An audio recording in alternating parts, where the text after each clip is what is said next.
सबने जय जोहार, जय भीम। आज सलुम्बर उपचुनाव महाराणा प्रताप के समाधि स्थल सोनारा भील के कर्म स्थल चावंड की इस धरती पर आप सभी ने कमर कस ली है, ऐसा लग रहा है। आज सभी ने ठान लिया है कि इस उपचुनाव के अंदर दोनों पार्टियों को घुटने के बल पर लाने का आप लोगों ने ठान लिया, ऐसा लग रहा है। आज मैं इस पांडाल में विराजमान समस्त पार्टी पदाधिकारी, आसपुर विधायक जी, हमारे दिग्विजय सिंह जी, ओबीसी समुदाय के भाई, एससी समुदाय के भाई, हमारे मुस्लिम समुदाय के जिला अध्यक्ष एवं प्रदेश सदस्य, हमारे सागवाड़ा से पहुंचे हुए शाहरुख भाई, आप सभी को मैं शुभकामना देना चाहूंगा कि सलुम्बर विधानसभा उपचुनाव में आप जिस तरह से मेहनत कर रहे हो और आज ये पांडाल कम पड़ गया है और हमारे भाई उस टेकरी पे बैठे हैं, उससे ये लग रहा है कि आप जिस लगन से, जिस प्रेम से, जिस उत्साह से लगे हो, ये सीट आपकी झोली में आएगी। लेकिन ये लोग चाल पे चाल कर रहे हैं, झूठ पे झूठ बोल रहे हैं। इनका उद्देश्य एक ही है, कांग्रेस बीजेपी का, झूठ बोलो, जोर से बोलो, सत्ता हासिल करो, इस उद्देश्य को लेके चल रहे हैं वो। साथियों, ये चुनाव इसलिए हो रहा है कि हमारा देश लोकतांत्रिक है और ये लोकतांत्रिक देश किस लिए बना? हमारे पुरखों ने अंग्रेजों से, राजा रजवाड़ों से, मुगलों से, जितने भी जो तानाशाही थे, इन सब से लड़ाइयां लड़ी, लड़के अंग्रेजों को भगाया और इसके बाद ये देश आजाद हुआ। आजाद देश के अंदर लोकतंत्र स्थापित किया। तात्कालीन जो लोग थे, जो बुद्धिजीवी वर्ग था, उसने विचार किया कि जनता का राज तो आ गया, लेकिन जनता सारी की सारी विधानसभा, सारी की सारी लोकसभा में जाके बैठेगी, बैठ नहीं सकती है। तो उन्होंने विचार किया कि ये जो संविधान बनाया है, उस संविधान को सही व्यवस्थित तरीके से धरातल पर लागू करने के लिए प्रत्येक व्यक्ति को इस लोकतंत्र में जीने का, स्वतंत्र रूप से अभिव्यक्ति का, इस लोकतांत्रिक देश के अंदर भ्रमण का, अपने अधिकारों के लिए आवाज उठाने का अधिकार, यह संविधान के तहत दिया गया है। लेकिन संविधान को कैसे इंप्लीमेंट करेंगे? तो व्यवस्था की गई। व्यवस्था यह की गई कि हर विधानसभा से एक विधायक चुन के जाए, हर लोकसभा क्षेत्र से एक लोकसभा सदस्य एमपी चुन के जाए, ये व्यवस्था की गई। उस व्यवस्था में यह था कि अच्छा नेता, पढ़ा लिखा नेता, समझदार आदमी जाए। लेकिन आज सलुम्बर पे आते हैं हम, उपचुनाव के अंदर जिस तरह से माहौल बना रखा है, भाजपा देश की बात करती है, राष्ट्र की बात करती है, लेकिन राष्ट्र को सुरक्षित रखने के लिए, इस राष्ट्र में रहने वाले आम जनता की, सलुम्बर की जनता की आवाज बुलंद करने के लिए अच्छे नेता की जरूरत होती है, न कि अनपढ़ लोगों की।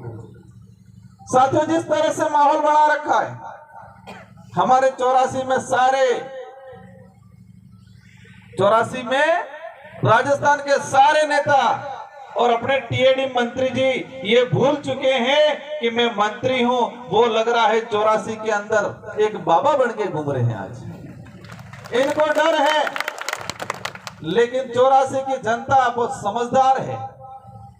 84 की जनता हमारी बहुत समझदार है। वही आशा मैं सलूम्बर की जनता, सलूम्बर के कार्यकर्ताओं से करना चाहता हूं कि आप भी सलूम्बर के अंदर रगड़ा निकालो। मन्नालाल जी को एहसास हो जाए कि मैं झूठ की राजनीति कर रहा हूं, इतिहास खत्म करने की राजनीति कर रहा हूं। वो जनता जाग चुकी है। इस पंडाल में जो आए हैं हमारे कार्यकर्ता पदाधिकारी, सभी हम लोग कमजोर हैं। बड़े बड़े जब्बे बाजने वाले नहीं है हमारे पास, बड़े बड़ी गाड़ियों वाले नहीं है। ये जो जनता आई हुई है वो सारी की जनता अपने खुद के खर्चे से, या ग्राम पंचायत में कोई पदाधिकारी होगा छोटा मोटा, उनके खर्चे से आए हैं आज। कांग्रेस बीजेपी में क्या होता है, कांग्रेस बीजेपी के अंदर गाड़ियां भेजी जाती है, पैसे भेजे जाते हैं, लेकिन हमारे यहाँ पर खुद के खर्चे से आने वाले लोग हैं। और इतिहास उठा के देख लो, वही युद्ध जीतते हैं, वही लड़ाई लड़ते हैं जो दिल से लड़ते हैं। जेब से लड़ने वाले कभी जीतते नहीं है। सलूम्बर के अंदर भी हमारा कार्यकर्ता, हमारा पदाधिकारी दिल से जितेश भाई के साथ खड़ा है, और अवश्य जितेश भाई कटारा जीतेंगे और आपकी आवाज बुलंद करेंगे। मैं विधायक रहा, मैंने देखा बिल आते हैं, विधानसभा की प्रक्रिया होती है, कई बार तो हिंदी में, कई बार इंग्लिश में आते हैं। अब समझ लो, मैं बीजेपी के जो प्रत्याशी है शांता बहन, अपने बड़े बुजुर्ग हैं, मान सम्मान करते हैं, लेकिन जब उनको रिटर्निंग अधिकारी के सामने शपथ लेनी थी वो पढ़ नहीं पाए। जो कागज नहीं पढ़ सकते वो सलूम्बर की जनता की आवाज विधानसभा में कैसे उठाएंगे, ये सवाल है। आज संपत्ति के नाम से वोट ले रहे हैं। अमृत जी का घटनाक्रम हुआ, सबको दुख है, हमको भी दुख है, सलूम्बर की सारी जनता को दुख है, अकेले शांता देवी जी को और बीजेपी को दुख नहीं है। बीजेपी को तकलीफ होती तो अमृत जी के बराबर उससे अच्छा आदमी को चुन को टिकट देती, न कि उनके घर में संपत्ति के नाम से अंगूठा छाप को करते। आज मैंने देखा, लेटर देखा, इस लेटर के अंदर सलूम्बर में हमारे कुछ कर्मचारी, वो कर्मचारी किसी पार्टी से नहीं है, इस क्षेत्र के रहने वाले कर्मचारी, उन कर्मचारी के शिकायत किए और नीचे साइन किए हैं शांता देवी के। लेकिन मैं दावे के साथ कहता हूं वो शांता देवी जी के साइन नहीं, किसी फर्जी ने साइन किए, उनको चलाने वालों ने साइन किए। सलूम्बर के साथियों, आप जान लो, समझ लो कि शांता देवी जी का नाम यूज हो रहा है, कोई और साइन कर रहा है, तो जब अगर वो विधायक भी बन गए तो उनकी डिजायर पे किसी और के साइन चलेंगे, न कि शांता देवी। इसलिए जितेश भाई पढ़ा लिखा आदमी है, समझदार आदमी है।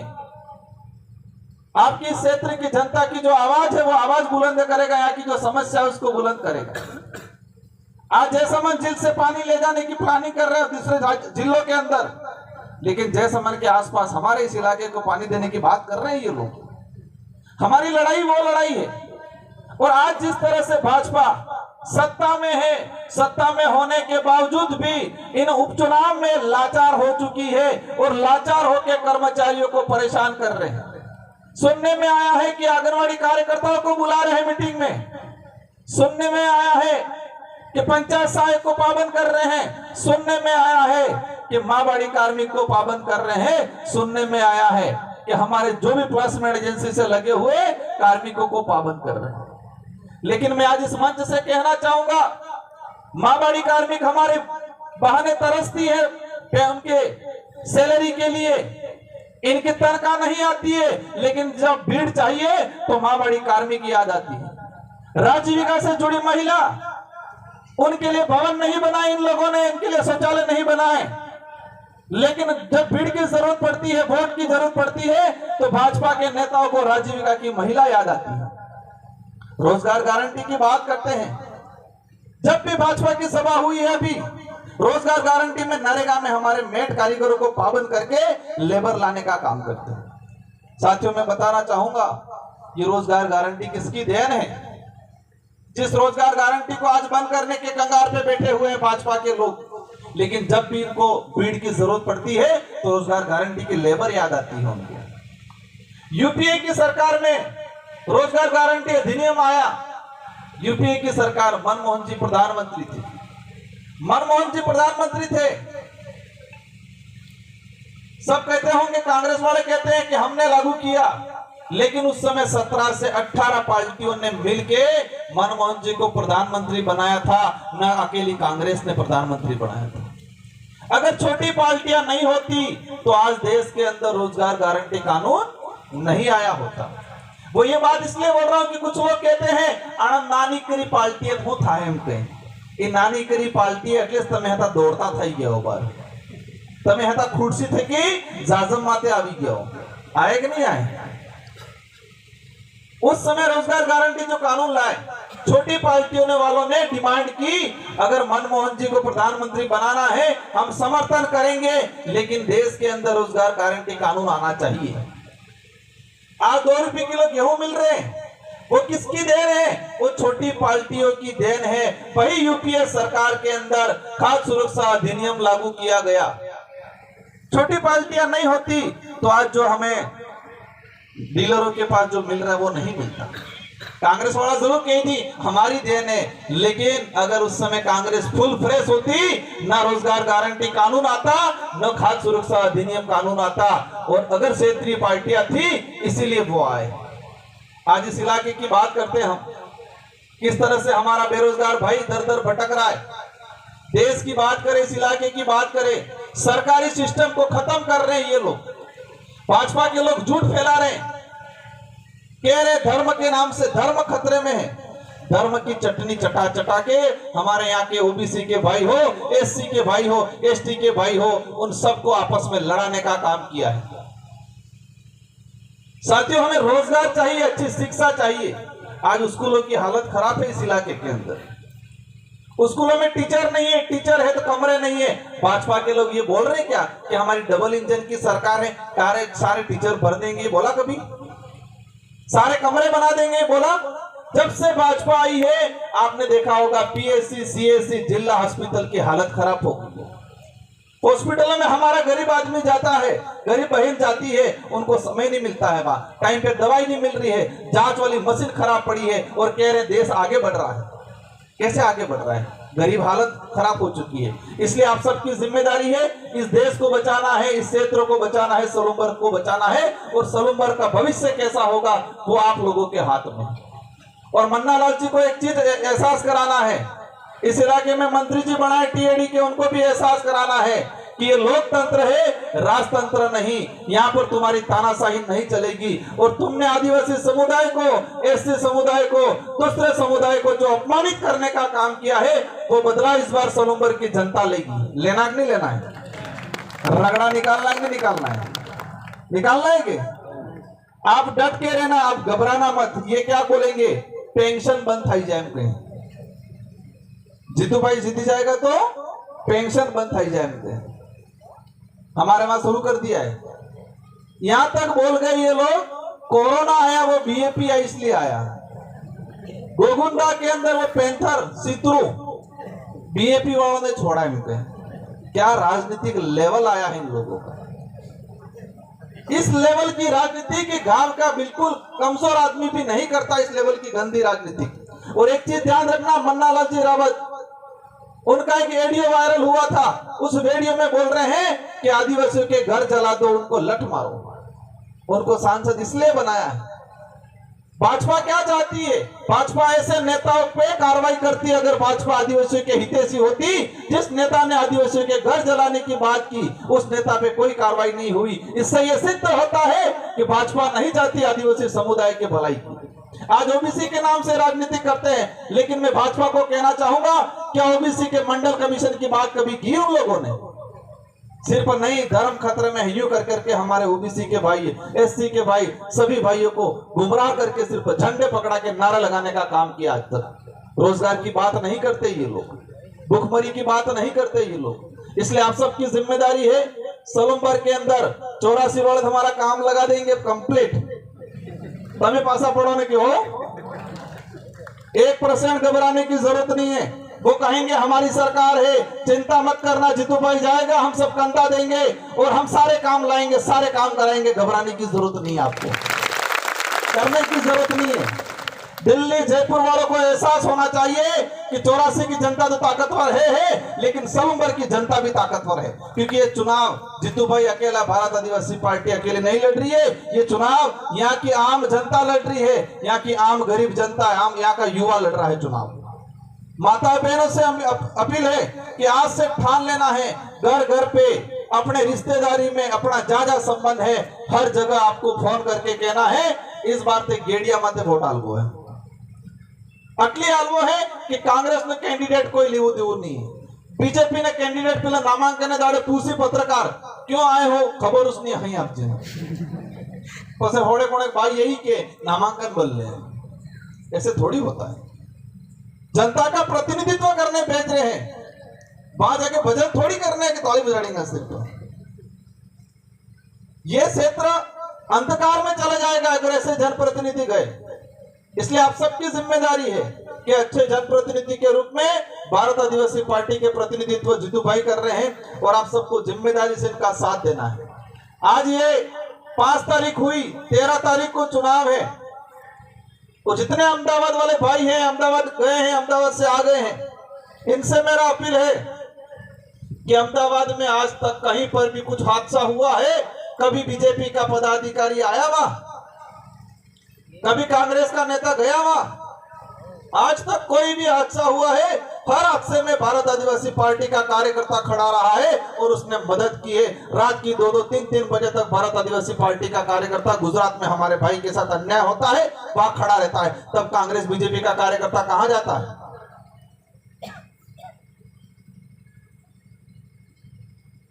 एकमात्र आज गुजरात के अंदर हमारे हजारों भाई मजदूरी करते हैं।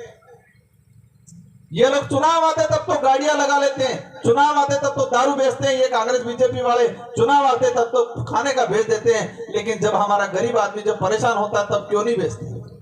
भारत आदिवासी पार्टी एक ऐसी पार्टी है जिसने गुजरात में हमारे भाइयों की मदद के लिए वहां पर कार्यालय खोला है, ऑफिस खोला है। जो भी भाई की तकलीफ आएगी वहां हमारा कार्यालय है, वहां का साथी मदद करेगा। ये काम क्यों नहीं किया इन लोगों ने आज तक? इसलिए आप सबकी जिम्मेदारी है। 13 तारीख, 14 तारीख शायद बाबड़ोगरा है, 14 तारीख को सही के 13 तारीख थे शुरू पड़ जाबू है। हमारे पहला होड़े कहीं बाबड़ोगरा होता हो के जागो हो, 3 दाड़ा थे बाबड़ोगरा जगाड़ी नाखवा है, एक हाथ रगड़ो काढ़वो है। 13 तारीख की एक तरफा मतदान करवो है। हगा वाला मामा बुआ काका बाबा सब जगह एक को बात सालवी जुझे कि जितेश भाई कटारा को जिताना है। और साथ ही हमारे इस इलाके में ओबीसी एससी माइनॉरिटी के भाई है, उनको भी साथ में लेके उनको भी कहना है घबराने की जरूरत नहीं है। आपके भी स्वाभिमान, आपके भी कोई हक की बात हो, आपकी भी कोई समस्या हो, उस समस्या में जितेश भाई खड़ा रहेगा, भारत आदिवासी पार्टी का प्रत्येक कार्यकर्ता खड़ा रहेगा। इन्हीं शब्दों के साथ आप सबको धन्यवाद। अंत में हाथ खड़े करके मैं अपील चाहूंगा आप सबकी कि जितेश भाई को यहाँ पर पांडाल में विराजमान है, वो प्रत्येक आदमी, प्रत्येक माता कम से कम 100 वोट दिलाएंगे कि नहीं दिलाएंगे? हाथ खड़ा करो। जितने हमें सब मिलके आज से ठान लेना है कि अपने मामा बुआ सबको फोन करना है और आज से ठान के जाना है कि हम 100 कम से कम 100 और अधिक से अधिक जितने चाहो इतने दिलाना है और जितेश भाई को भारी बहुमत से जिताना है। इन्हीं शब्दों के साथ आप सबको धन्यवाद, आभार। जय जोहार, जय भारत, जय संविधान। धन्यवाद। बहुत बहुत धन्यवाद सांसद साहब।